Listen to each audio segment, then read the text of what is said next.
যদি হয় তাহলে হিরো আলমকেই কেন বিয়ে করবো আমি? বাংলাদেশে কি আর কোনো স্টার ছিল না? বাংলাদেশে কি আর কোনো সেলিব্রিটি ছিল না? নাকি পুরো বাংলাদেশ জুড়ে একটাই সেলিব্রিটি যে তাকেই বিয়ে করছি, তার জন্যই ভাইরাল হইতে হয়েছে, তাকে এখন ছেড়ে দিতে হচ্ছে? তার সাথেই কেন? অনেকেই বলছে আপনি হিরো আলমের সঙ্গে গিয়েই ভাইরাল হয়েছেন, আপনাকে রিয়ামণি হিসেবে চিনেছে হিরো আলমের সঙ্গে। এটা একদম সিম্পল, স্বাভাবিক। যেহেতু তার সাথে আমি কাজ করেছি, মানুষ চিনবে, জানবে, যেহেতু তার স্ত্রী জানবে। এটা আমি রিয়ামণি বলতে না, আমার জায়গায় অন্য কোনো মেয়ে থাকলে তাকেও চিনতো। আচ্ছা, যেহেতু আপনি হিরো আলমের সাথে দীর্ঘদিন প্রায় 3 বছরের মতো সংসার করেছেন, আপনাদের কোনো সন্তান হয়েছে কিনা? এটা এই লাস্ট কোশ্চেন সর্বোপরি আপনার কাছে যদি জানতে চাই হিরো আলমের সাথে এতদিনের সম্পর্ক ধারাবাহিকতায় যদি সংক্ষিপ্ত বলতে চাই যে হিরো আলমের আগেও স্ত্রী ছিল, আপনিও আছেন এবং অনেক ঘটনা আসছে, সেই ক্ষেত্রে যদি আপনাকে বলতে চাই হিরো আলম মানুষ হিসেবে কেমন, আপনি কি ব্যাখ্যা দিবেন?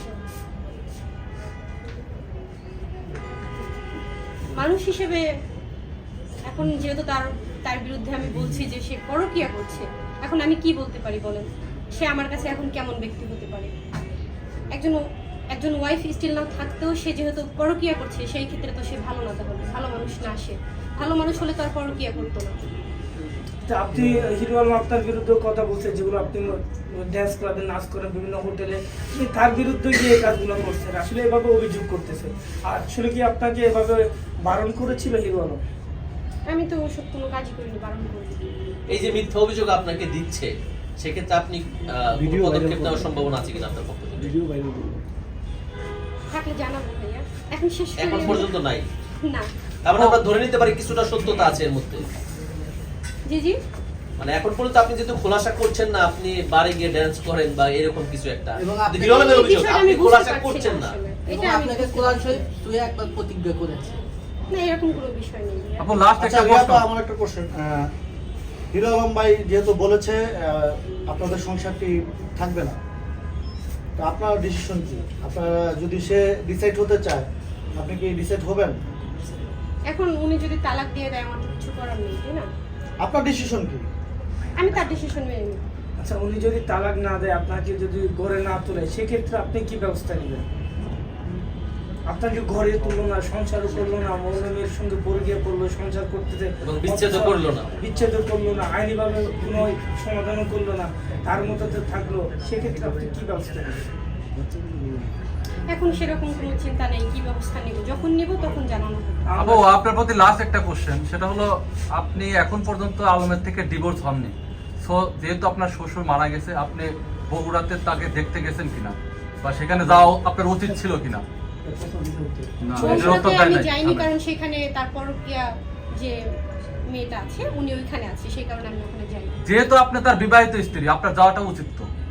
পরকীয়ার জন্য যাবেন না এখন এটা শুনেন আপনি ভাইয়া, কি বলেন?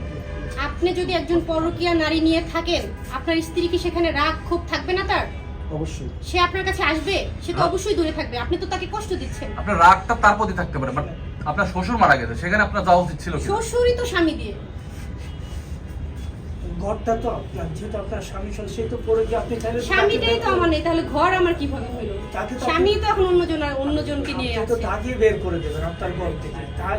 না, আমি আমার রাগ অভিমান থেকে যাইনি আসলে, সত্যি কথা যেটা।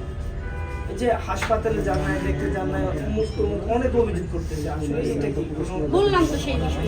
আচ্ছা, কখনো কি বাধা দিয়েছেন যে পরকীয়া করো না? আচ্ছা, ওই নারীর নাম দিয়ে নাম কি যাচ্ছে বলা ভাইয়া, যাবে কিনা? আপনাদের- ওই নারীর নাম কি বলা যাবে কিনা? না। আরেকটা কোশ্চেন আপনি বারবারই এরা করছেন যে আমার সংবাদকর্মী বন্ধুরা জিজ্ঞেস করেছেন যে আপনার সন্তানের কথা জিজ্ঞেস করেছেন, এই ধরনের কোনো ইয়ে আছে কিনা? জাস্ট আপনি হ্যাঁ এবং না বলে দিলে মানে জাতি জানতে চায়, আপনাদের তো ভক্ত আছে, ফ্যান ফলোয়ার আছে। দেখেন, যেহেতু আপনি এটা এখানে ভিডিও হচ্ছে, বানিয়েছেন, হ্যাঁ, আমাদের 4টা সন্তান আছে, ঠিক আছে? আমাদের 4টা সন্তান, হিরো আলম আর আমার 4টা সন্তান। সেটা আপনার ঘরের একজন, হিরো আলমের আগের ঘরের 3 জন। আপনি তো একটা ভিডিও বানিয়েছিলেন যে হিরো আলমের সন্তান আমার পেটে, এই বিষয়টা এখন আপনি যদি কন্টেন্ট টেনে এনেও দেখছেন মিলন ভাই, ওটা তোমার কন্টেন্ট ছিল ভাই, ওইটা নিয়েও প্রশ্ন করতেছেন।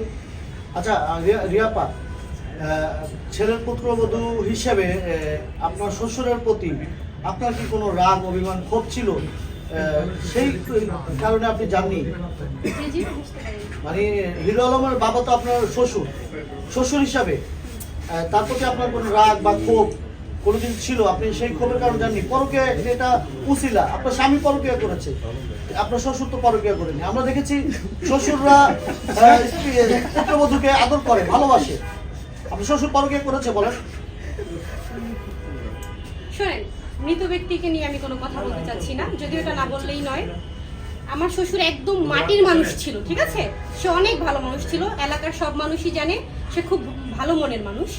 আর আমাকে সে অনেক আদর করেছে, বা আমাকে নিজের মেয়ের মতো দেখেছে। তো তাকে নিয়ে আমার আসলে কিছু বলার নেই। যেহেতু একটা মানুষ অসুস্থ যখন ছিল, আমি তার টেক কেয়ার করেছি, আমি তাকে দেখেছি, হসপিটালে এনে ভর্তি করিয়েছি। এত কিছু করার পরেও আপনি বললেন, নিজের মুখে বললেন আপনাকে তার মেয়ের মতো দেখতে। তো একজন মানুষ মরে যাওয়ার পরে আর কিছু থাকে না, তাহলে আপনি কেন গেলেন না? আপনার স্বামীর ক্ষোভ আপনার স্বামীর উপরে থাকবে, আপনার শ্বশুরের জন্য আপনি কেন গেলেন না? আমি এই যে একটা কথা বললাম, আমি আমার শ্বশুরকে আমার স্বামীকে দিয়েই পেয়েছি। যেখানে আমার স্বামী আমাকে কষ্ট দিচ্ছে, দুঃখ দিচ্ছে, আমাকে আঘাত করছে অন্য নারী নিয়ে, জি আপনি শুনুন। সেখানে আমি আসলে পারিনি আর কি। প্রত্যেকটা ছেলে আর তাছাড়াও আরেকটা বিষয় আপনারা শুনেছেন যে আমাকে সে হুমকি দিয়েছে যে আমি গেলে আমাকে মেরেই ফেলবে। তো সেখানে আমি কিভাবে যাব? এটা তো পরে